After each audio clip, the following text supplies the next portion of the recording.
Hai semuanya, perkenalkan nama saya Ruhia Faradis Widya Putri, NIM 1351934. Kali ini saya akan membahas mengenai penerapan algoritma backtracking pada permainan Mainari Zumo. Nah, sebelumnya sudah pada tahu belum apa itu permainan Mainari Zumo?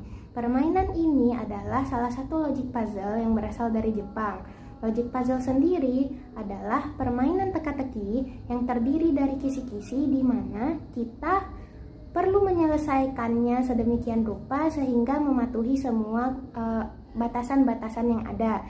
Nah, salah satu contoh logic puzzle yang lain adalah Sudoku.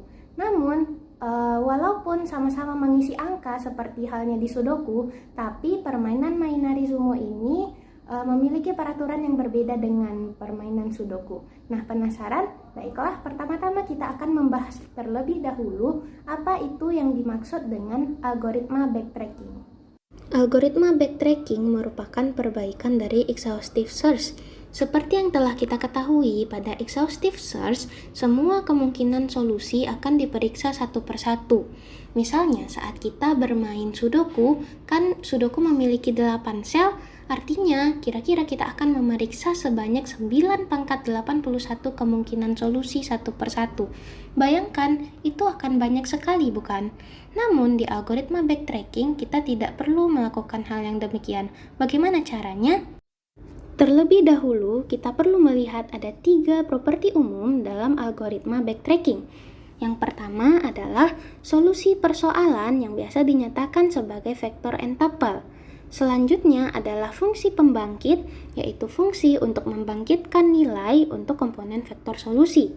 Selanjutnya adalah fungsi pembatas, yaitu fungsi yang akan mengembalikan nilai benar jika lintasan yang sedang dibentuk mengarah ke solusi atau tidak melanggar constraint. Semua kemungkinan solusi persoalan diorganisasikan ke dalam pohon ruang status dengan aturan pembangkitannya seperti aturan DFS atau Depth Search First. Jika lintasan yang sedang dibentuk tidak mengarah ke solusi, dalam hal ini berarti fungsi pembatasnya menghasilkan nilai false, maka simpul expand atau simpul yang sedang dijelajahi saat ini akan dimatikan. Dalam hal ini berarti kita sudah memangkas anak-anaknya dan kita akan backtrack ke simpul di atasnya untuk mencari solusi lain. Selanjutnya kita akan membahas mengenai permainan Mainari Zumo. Apa sih permainan Mainari Zumo? Bagaimana peraturannya? Permainan Mainari Zumo dimainkan pada papan persegi yang berukuran 7x7 atau lebih kecil. Untuk menyelesaikan permainan Mainari Zumo dengan ukuran papan n kali n, kita harus mengisikan semua selnya dengan nilai di antara 1 hingga n, sedemikian sehingga tidak ada angka yang sama pada kolom ataupun baris yang sama. Selain itu, bisa kita lihat terdapat tanda ketidaksamaan, tanda lebih besar, tanda lebih kecil, atau sebuah angka yang diberi lingkaran. Misalnya, di antara sel A dan B terdapat tanda besar dari, artinya nilai pada sel A harus lebih besar daripada nilai pada sel B. Atau di antara sel C dan D terdapat angka 6, artinya selisih nilai C dan D harus sama dengan 6. Jika papan Mainari Zumo sebelah kiri diselesaikan, maka hasilnya akan seperti yang ada di sebelah kanan. Sekarang, bagaimana cara kita menerapkan algoritma backtracking pada permainan Mainari Zumo? Mari kita lihat properti umum algoritma backtracking pada permainan Mainari Zumo ini. Yang pertama, solusi umumnya adalah berbentuk vektor n tuple dengan n adalah banyaknya sel dan xi adalah salah satu angka dari 1 hingga n. Selanjutnya untuk fungsi pembangkit, berdasarkan peraturan yang sudah dijelaskan tadi, maka fungsi pembangkit akan mengembalikan nilai dari 1 hingga n untuk semua nilai k. Untuk fungsi pembatas, kita harus memeriksa apakah solusi sejauh ini memenuhi tidak adanya angka yang sama pada kolom maupun baris yang sama, serta dipenuhinya tanda ketidaksamaan dan selisih di antara dua sel, sehingga bentuk fungsi pembatas untuk setiap sel yang akan ditambahkan yaitu num kira-kira adalah seperti berikut ini. Sekarang, ayo kita coba menyelesaikan persoalan sederhana permainan Mainarizumu dengan menggunakan algoritma backtracking. Untuk menyelesaikan permasalahan ini, pertama-tama kita akan membangkitkan nilai untuk X1. Untuk X1, kita akan mulai dengan mengassign nilai dari 1 berdasarkan fungsi pembangkit, yaitu mengassign nilai berturut-turut dari 1, kemudian 2, kemudian 3. Nah, jika X1 kita masukkan sama dengan 1, dia tidak melanggar constraint apapun atau bounding function-nya masih bernilai benar, sehingga kita bisa membangkitkan nilai untuk X2. Untuk X2, kalau misalnya kita masukkan 1 akan melanggar constraint karena akan menyebabkan terdapat 2 angka 1 pada baris pertama, maka kita cari yang selanjutnya, yaitu misalnya jika X2 sama dengan 2, jika X2 sama dengan 2 juga akan melanggar constraint karena tidak memenuhi peraturan tanda ketidaksamaan, maksudnya tidak mungkin 1 lebih besar daripada 2.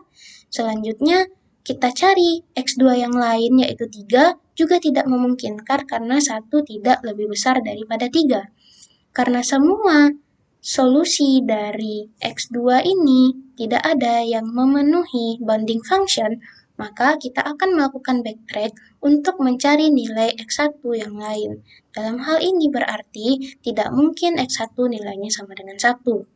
Untuk X1 sama dengan 2 selanjutnya, berdasarkan urutan ini, kita akan mengecek constraint-nya. Ternyata tidak ada constraint yang dilanggar.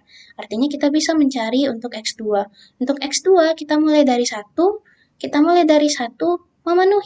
tidak memenuhi. Kenapa? Karena akan menyebabkan ada 2 nilai 1 di kolom kedua. Nah, kalau misal kita masukkan 2 juga tidak mungkin karena jadi ada 2 angka 2 di baris yang sama. Kalau kita masukkan 3 tidak mungkin karena 2 tidak lebih besar daripada 3. Karena semua kemungkinan X2, maksudnya S2, itu tidak ada yang memenuhi bounding function, maka kita akan melakukan backtrack untuk mencari nilai X1 yang lain. Artinya, sekarang nilai X1 tidak mungkin sama dengan 1 ataupun 2. Artinya, sekarang kita masukkan sama dengan 3. Kalau kita masukkan sama dengan 3, maka kita cek apakah melanggar constraint? Tidak. Karena tidak melanggar constraint, kita bisa membangkitkan nilai untuk X2. Pertama, X2 sama dengan 1. Ini melanggar constraint karena akan menghasilkan 2 angka 1 pada kolom kedua. Kalau misalnya kita masukkan yang selanjutnya yaitu 2, nah ini tidak melanggar constraint. Maka kita bisa lanjut untuk mencari X3. Untuk mencari X3 seperti biasa kita mulai dari nilai 1. Untuk nilai 1 dia juga tidak melanggar constraint sehingga kita bisa lanjut ke tahap selanjutnya. Untuk tahap selanjutnya yaitu X4, seperti biasa kita mulai dari 1, untuk assign nilai 1, dia masih akan bernilai benar. Nah, artinya sampai sejauh ini belum ada constraint yang dilanggar. Artinya kita bisa lanjut untuk mencari X5. Untuk mencari X5, pertama-tama kita assign X5 sama dengan 1. X5 sama dengan 1 tentu akan menyalahi ini karena 1 dengan 1 selisihnya adalah 0 dan bukan 2.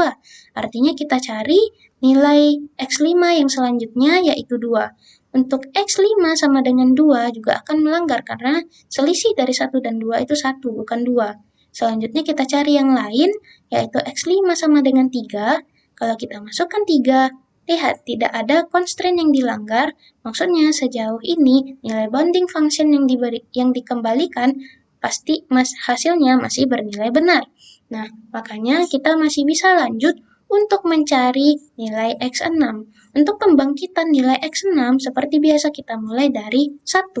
Untuk X6 sama dengan 1, maka bisa dilihat akan terdapat 2 buah angka 1 pada baris kedua, sehingga akan melanggar constraint.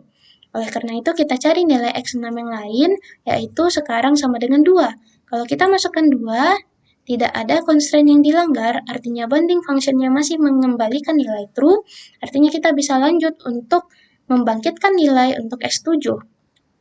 Untuk X7, kita juga mulai dari 1.